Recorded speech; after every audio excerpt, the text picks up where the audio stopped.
Would you be happy to be treated in hospital by someone wearing a full-face veil? Would you happy to be treated in hospital by somebody wearing full-face veil? A controversial debate going on about the NHS this very day. Harriet Harman. I think that I'd want to see the faces of the people that were nursing me, treating me. I mean, of course, when you're in the operating theatre, you don't want to see anything at all, but they're wearing a mask. But I think the whole debate about the veil, whether it is the debate about whether or not people should be allowed to cover their face in court or whether they should be able to cover their face when they're teaching in school. I mean, I was sort of brought up at a time when we used to hear about the struggles of women in Turkey or in Egypt or in Algeria to not have to, or in Afghanistan, to not have to cover their face, to be able to choose not to. So I've always kind of been in solidarity with those women in the Arab world who've wanted the choice not to wear the veil. Now we've got, and cover their faces, now we've got people asserting, women asserting the right of wanting to choose to wear the veil. I remember one time coming back on a plane from Qatar, and there was a load of women going on the plane with very, completely veiled. And then, they one by one, they went to the toilet in the plane, and they came out in miniskirts. And, in one context, they were wearing the veil. In another context, they were making a different choice. I mean, I'm not comfortable with the veil. I would, I don't see why women have to cover their face outside the home. However, I wouldn't be for banning it in public places. I think there's a lot of things I disapprove of in relation to treatment of women, which I don't think should be the subject of a ban, like page 3 of The Sun, for example, but I don't think it should be banned. But I also think we have to be quite careful with this discussion, because actually, for me, it's a discussion about women's rights and women's autonomy. But a lot of people join in this debate out of Islamophobia, and I find that very ugly and poisonous, and I hope that's not a tenor of this debate at all.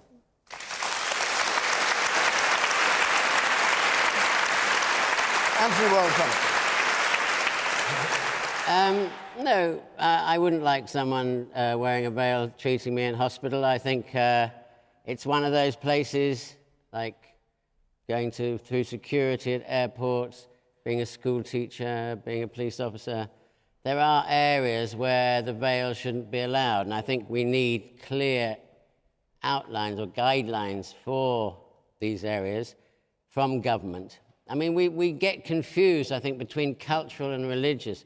The thing about wearing a niqab is it's not religious, it's a cultural thing. It originated in Persia, it was picked up by the Muslims, and it doesn't have to be worn. In fact, as far as I'm aware, when you do your pilgrimage to Mecca, you're not allowed to wear a covering on your face. When you have daily prayers, you're not allowed to have covering on your face. So, to me, there are areas, as in the court the other day, where a niqab should be removed. I do believe facial expression is a very important part of all sorts of life. And I just think, especially in schools, I think children can feel alienated from the other parts of the school if they have to wear these things. If they're taken off and allowed to be exactly the same as the other children, they're far more likely to integrate. For me, any woman should be able to wear what she wants at the right time. We can't dictate to male or female what you should wear in your own private life and going out to the shops and things like that. Okay. Laurie Penny. Well, the fundamental issue here is one of gender and one of race and religious discrimination. I think the bottom line has to be that it is sexist for any man to tell any woman what she may or may not wear, whether that be a burqa or a bikini. And it is racist for any white person to tell any Muslim woman what they may or may not wear. And the debate right now about face coverings is playing on a trend of Islamophobia which is extremely worrying, which we're seeing more and more being pandered to by the tabloids. What is more worrying, however, is the fact that this campaign is not just going to affect Muslims and women who wish to wear the niqab or wear a full face covering. The campaign against the right to cover your face in various public places that is starting right now is eventually going to affect everyone. The Face Coverings Act 2014, which is coming in next year, is actually also about people's right to anonymity in public per se. That's something that's not been picked up on very much by the press. And what about the specific issue of hospitals and the other ones that have come up, appearances in court and that kind of thing? Are there circumstances when you think people should be ordered not to go fully veiled? Frankly, I think discussions about being treated in hospital or appearing in court, whilst those circumstances might individually be distressing, are an enormous red herring to allow us to discuss whether or not we should ban the niqab per se. And that discussion is itself brutally Islamophobic and deeply sexist, and whether or not it makes us uncomfortable, as Harriet said, I appreciate that there is a big question of women's rights and women's choice involved here, but the people who should be talking about choice and talking about what should be allowed are Muslim women and nobody else. Okay.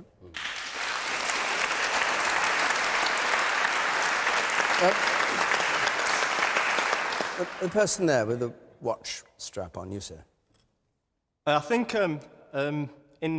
in healthcare, in hospitals, it's such a compassionate environment. You just don't want to be treated by somebody unless you can see that non-verbal communication. I think to have somebody looking at you with a full face mask on and they're telling you some quite serious health news, it just wouldn't be suitable at all. And you think there's not an issue really for the NHS? They should, because they're now going to try and decide whether there should be a rule laid down for yeah, I don't think it should happen. I mean, maybe they need to ask each individual patient, would they be comfortable having consultations in that case? But no, I just don't agree with it. And you, sir, on the left here. As long as the patient receives a high level of treatment, does it really matter how they dress? I mean, there's people in the world, in Syria right now, who don't even get a choice of medical treatment. I mean, I think it's totally diabolical that we should just discriminate against a person just because of what they're wearing. And the person in front of you there.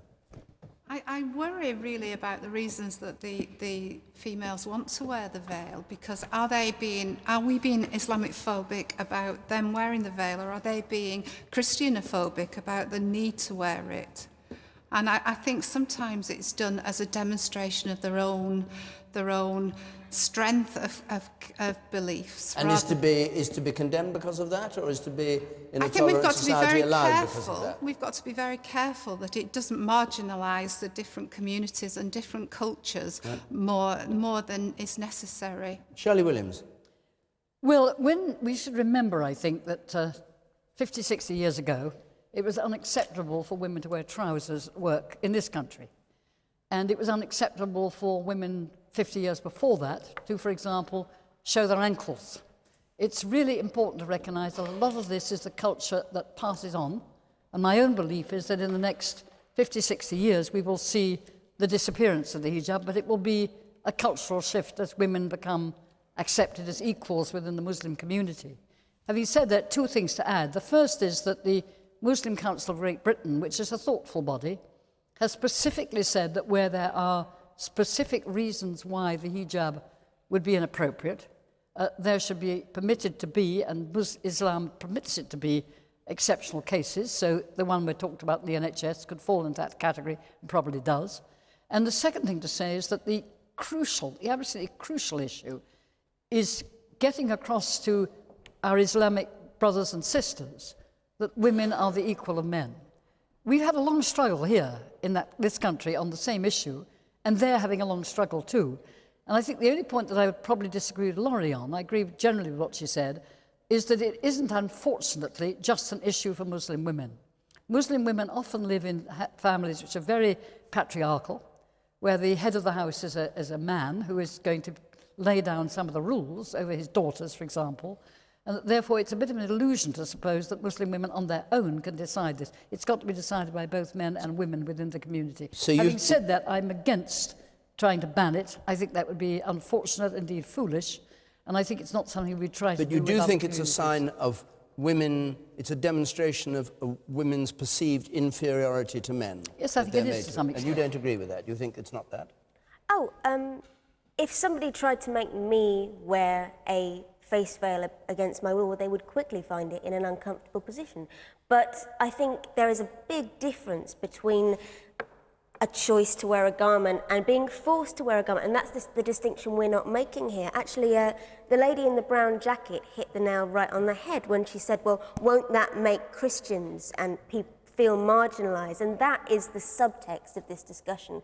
It's whether or not everybody else will feel uncomfortable about women wearing face veils in public. And that, of course, is the issue that we're not talking about, but whether or not that really matters is what we need to be thinking about. Does it matter if we're uncomfortable, really?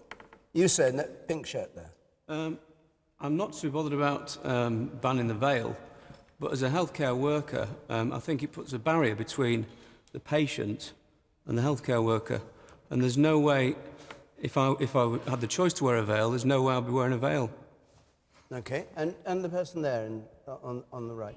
The Muslim women who wear the niqab, it's a religious reason why they wear it, not a cultural. It's their choice to interpret the Quran, and how they perceive it advises them to cover themselves. So it's their choice. It's a freedom of choice. You think it really is a free choice? It is. What They're about intellectual individuals. What about Islamic schools requiring their pupils to wear burqas or niqab? Those parents have made a choice to send their children to an Islamic school. There's guidelines they have to follow, and they're quite appreciative of that. Just like if children go to a Christian school, they have a ethos to follow, and that's what they do. So it is. Muslim women are intellectual women, and they make the choice. It's not about being held back. Ken Clark.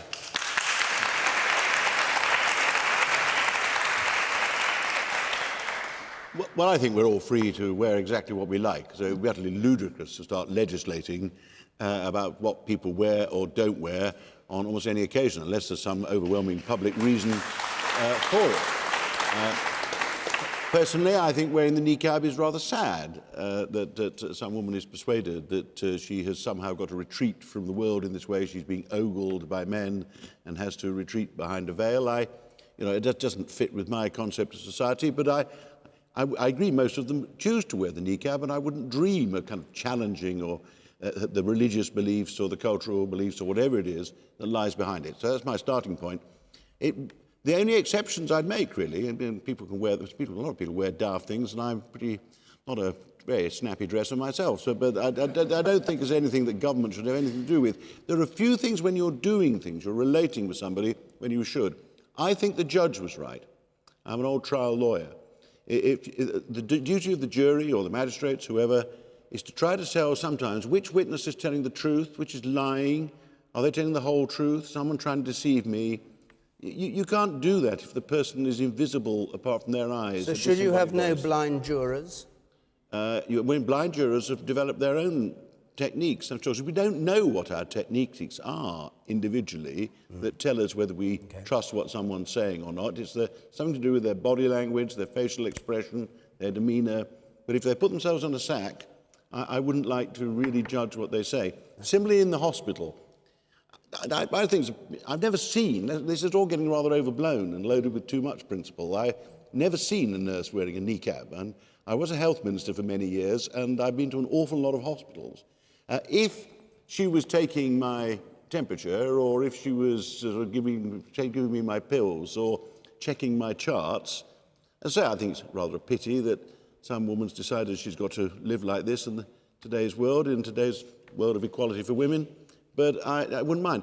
If she's discussing my symptoms, if she's trying actually to relate with me, I think she would. I think it's quite important she's not wearing a veil. But one problem with overloading it with all this vast significance, as though suddenly we're going to have lots of nurses wandering around with niqabs on, is it encourages this Islamophobic element to the discussion. Now, I deplore the Islamophobia much more than the niqab, and we've got to be careful about it. Okay, a couple of our panellists said it's up to people what they wear or whether they wear nothing. I was out walking the other day, and I passed the Naked Rambler.